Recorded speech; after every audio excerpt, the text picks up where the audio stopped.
Welcome to the Man on the Moon, everyone. In today's video, I kind of wanted to go ahead and talk about a few things that I feel like I may have missed in the last video that I did. One of those being that we talked a lot about why people give cryptocurrency value, or maybe some of the benefits and maybe even some of the cons of cryptocurrency as well as fiat currencies. But I think we didn't really go into deep enough, at least to the degree that I wanted to, about the value of cryptocurrency and what exactly gives it value and why that value fluctuates so often. Like we talked about last time, both fiat currencies and cryptocurrencies have a lot of reasons why people give them value, but ultimately at the end of the day, they only have value simply because we perceive it to have value, or rather we assign it value. So if you go ahead and go and take a currency, doesn't matter what kind, and you take that to a shop and it's not accepted there, or they don't perceive that currency to have value, it doesn't matter what reasons you believe that currency has value. There's not going to be an exchange there because the person you're trying to exchange with doesn't perceive that currency to hold value. This is the same as when we traded way back before currencies were really a thing. I'll take 5 of your Ratskins and one of those tepid lemonades.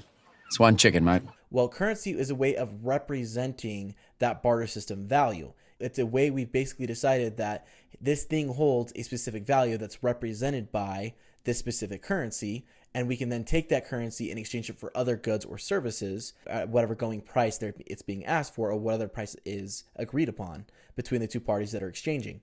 So technically speaking, if a candy bar cost $1, technically speaking, if you go and get a car that's worth $30,000, it would be basically equivalent to about 30,000 candy bars. I mean, no one's going to want to go ahead and trade you a car for 30,000 candy bars. That's absurd. And that's why we have a currency system instead of just a straight up barter system, is because the things you may be wanting to trade, it might not be something that they want. And that's why we have a currency system. So the only reason that these currencies have value is because we've given them assigned value. We believe them to have value. In the past, people would trade things like precious metals and perceive those to be a form of currency. In fact, a lot of countries in the past, thousands of years ago, would use gold or gold coins or tokens or silver tokens as a way of representing currency. That practice continued basically until we started using paper currency. Now, the funny thing about paper currency is it wasn't actually widely accepted, and it was attempted several times, but ultimately faltered because when government would try to issue paper currency, the citizens just would not perceive them to have value, and they ultimately ended up failing because people would revert back to using things like gold and silver and other precious metals as a way of exchanging for goods and services. So eventually what ended up happening is we created a gold standard, and the first country to do that was actually England.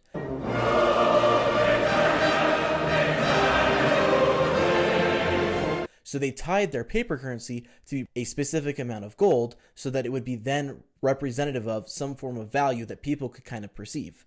Later on down the road, other developed nations also developed a gold standard, but it was actually very short-lived, and actually the last country to be on the gold standard was the United States by 1976. I did kind of mention this previously in my last video, but I didn't go into as much depth there. The only reason that those currencies in the past were tied to gold was because people that were using them were not perceiving that paper in and of itself to represent value.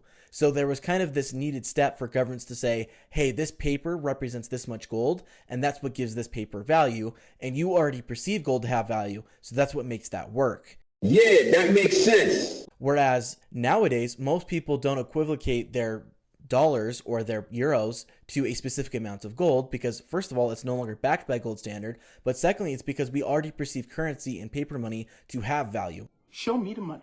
Now, because nowadays our perceived value comes from the currency that we use or our fiat currency of our specific country that we live in, it's sometimes difficult to see that our actual currency also fluctuates in value, just like cryptocurrency. Obviously, it's not as volatile, but it still fluctuates in value. And a lot of ways that you may be able to perceive this is the changing prices of goods and services. So when your currency depreciates in value or it goes down in value, we call that inflation because there's more of it and it's worth less. The funny thing is if you actually look at exchanges, the exchange rate between currencies is always changing. So if you look at pesos, for example, the value to peso to dollar is always changing over time, as well as maybe say the euro and the dollar. That value is always changing over time. Now, as you can see, as I show that on the screen there, that value isn't as volatile as, say, cryptocurrencies, but there is still a fluctuation in that value. It's not always going to remain constant or remain exactly the same. And that's not to say specifically that the other currencies are changing in value. It also means that the US dollar is also changing in value. So when we're looking at the value of cryptocurrency, what you're actually looking at is the exchange rate between the dollar and that specific cryptocurrency that you're looking at. So it's not essentially that you're quote unquote buying cryptocurrency any more than you're buying any other fiat currency that's not the one you're using. So the reason there's so much volatility with the cryptocurrency market is that it's all based upon supply and demand. And the part of the reason that it's so sharp right now is because a lot of people look at cryptocurrency as an investment vehicle rather than just a currency. And the reason why this gives people this perception of looking at it as an investment vehicle is a lot of these cryptocurrencies are seeing massive gains in their exchange rate between the dollar, or rather any other fiat currency, and their current value. I mean, if you look at Bitcoin, what it was worth when it originally started at fractions of a penny to being now worth thousands and thousands of dollars, a lot of people see this as some form of new gold rush where they want to get their hands on it and hold on to it until it climbs in value by comparison, and then take the money out into the dollar because that is the currency they perceive to have value. Whereas people don't really quite trust cryptocurrencies to be something that is value in and of itself. They just see it as a way of increasing their value in dollars.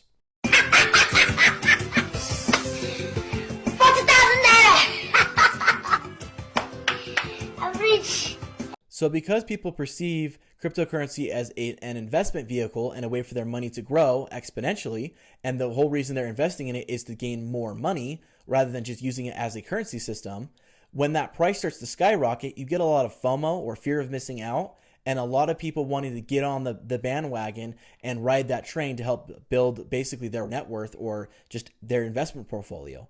And so a lot of people are investing on that. So it really makes the price skyrocket because as we start to see these rises, people want to hop on board. They're then buying in, which causes the demand to surge while the supply is lower than the demand, and that causes an increase in pricing.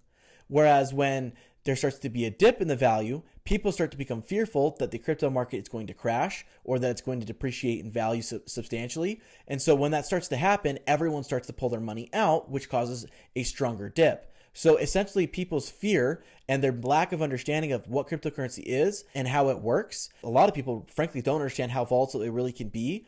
It is causing it to really go up more dramatically and down more dramatically. If people just left their money in the cryptocurrency that they were using and just used it as a daily exchange currency, that volatility that it's experiencing would become reduced substantially. Once it starts to become more widely accepted, more accessible to the public, and easier to use, and people start to perceive it as a currency rather than an investment vehicle, that volatility should really, really become reduced, and it should become more in line with regular fiat currencies that we're seeing now, at least for the more mainstream cryptocurrencies anyways. Obviously, new and upcoming cryptocurrencies probably will still see that volatility until it becomes more widely accepted.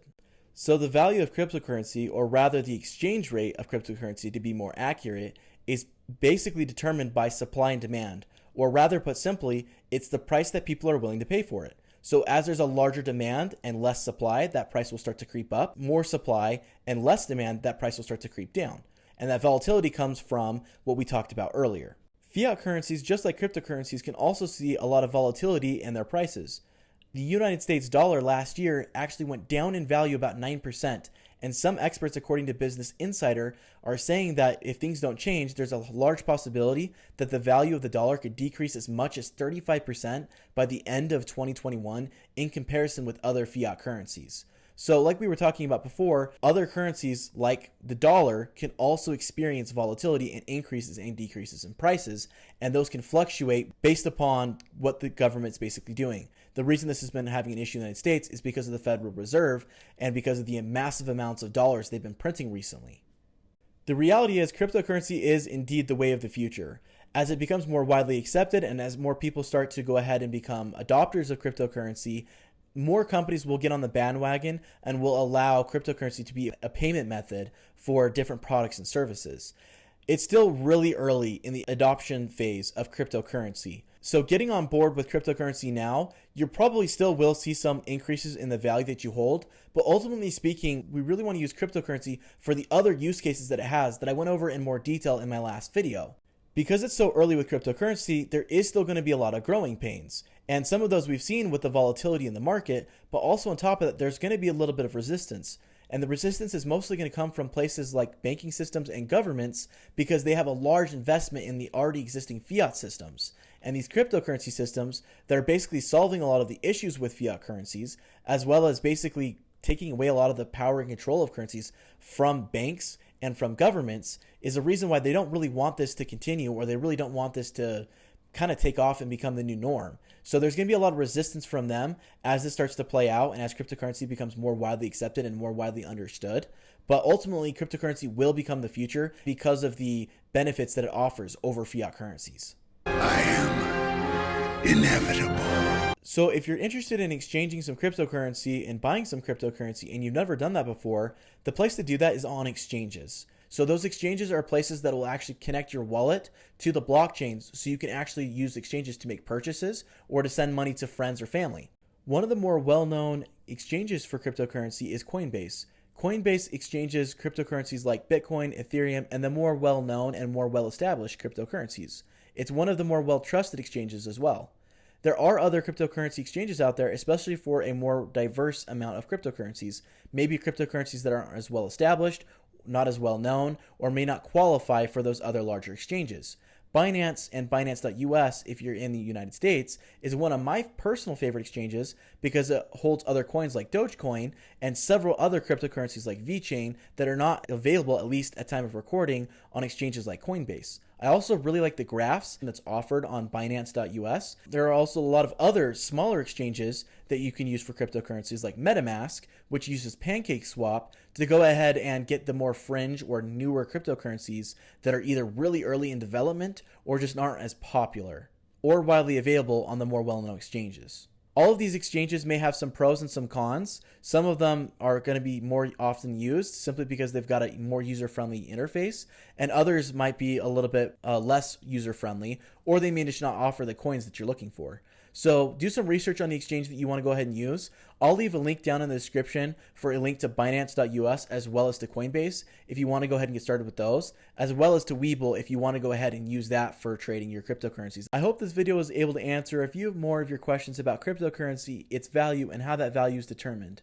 In my first video, I did go over a little bit more information about cryptocurrency. So if you haven't already seen that video will go a little bit more into the details of the use cases of cryptocurrency and why people perceive cryptocurrency to have value, or rather the benefits over a fiat currency system that we currently use in most countries. Thanks for sticking with me to the end, guys. Have a good one. If you believe we put a man on the moon, man on the moon. Oh! This is awkward. Didn't know you're still here. Don't forget to like and subscribe to the channel, and of course click the notification bell. Bye!